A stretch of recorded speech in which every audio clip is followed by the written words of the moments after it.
प्रितीच्या भावान भयणीनो, एक जापानीज काणी आसा 3 वॉरलॉर्ड्सांची. आनी हे तिनूय वॉरलॉर्ड्स आसात ते चिंतात एक सुकणें जें आपलो आवाज करिना ताका कशे तरेन ताचो आवाज भायर काडूंक.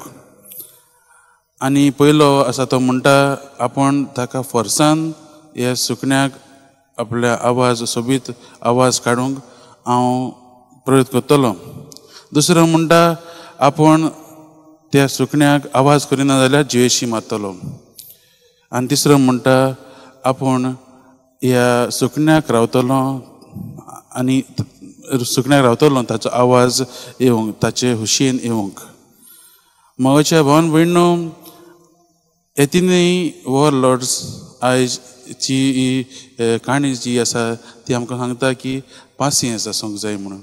हे पयले 2 वॉरलॉर्ड्स आसा ते तांकां कांयच पासियेंस नासलें. ते फोर्सान आनी मारून आवाज काडूंक सोदताले. पूण तिसरो आसा तो रावता, पासियेंसान रावता हें सुकणें कशे तरेन आवाज काडटलो म्हणून.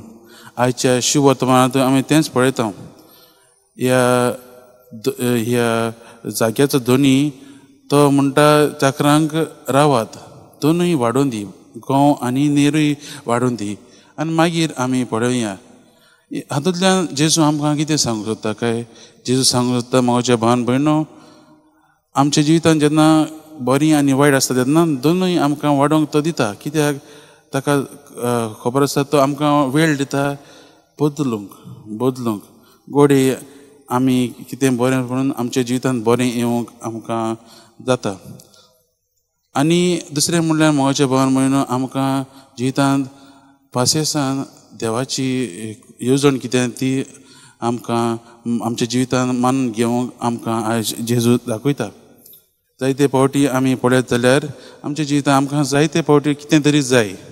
आमकां आमच्या जिवितांत हें करूंक जाय, तें करूंक जाय. आनी जायते फावटी आमकां तें रोखडेंच जाय. आमकां जाय म्हूण तें जाय, आतांच जाय. म्हाका हें आतांच गेलोलें जाय, हें काम आतांच काबार जालोलें जायें. पूण जेजू म्हणटा ना, देवाचो वेळ आसा आनी ताचे वेळा प्रमाणें, त्या वेळा प्रमाणें देव तुमकां दितलो. आयज हेंच आमकां आयचो शिव वर्तमान शिकयता. आमी तें भाग्यवंत इनासाचे जिवितांत आमी पळयलें. ताका तो जेन्ना देवाच्या मार्गान चलूंक लागलो, जेजूच्या मोगान तो चलूंक लागलो, ताका जायतो तो प्रवचन करूंक सोदतालो. पूण आयज आमी पळयता, आयच्या शिव वर्तमानांत हाजे सुरवातेच्या उतरांनी आमी आयकलां ताका बुणकुणींत बी घातलेलो म्हणून.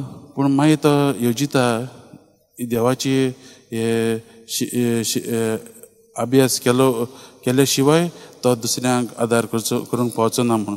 आनी देवाची येवजणूच हीच आसली.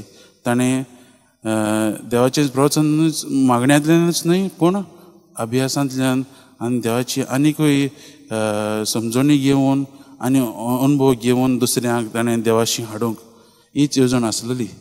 आयज आनी देवान ताका ती दिली.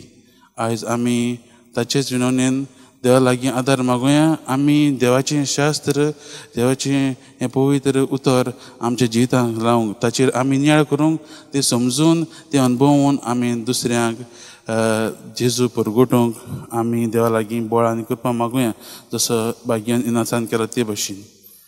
मोगाच्या भावान भयणीनो, ह्या आयच्या वाचपाचेर नियाळ करता आसतना आनी भाग्यान सांत इनासाच्या नांवांत आसतना आमी देवा लागीं कृपा मागुया. आमी जेजूक अदीक आनी अदीक चिटकून रावंक, जेजूक अदीक आनी अदीक ताचे बरोबर रावंक आनी ताकाच अनुभवून आमी तो दुसऱ्यांक दिवंक, जसो भाग्यान इनासान केलें ते भाशेन. हीच जावन दी आमची मागणी आयच्या दिसाक.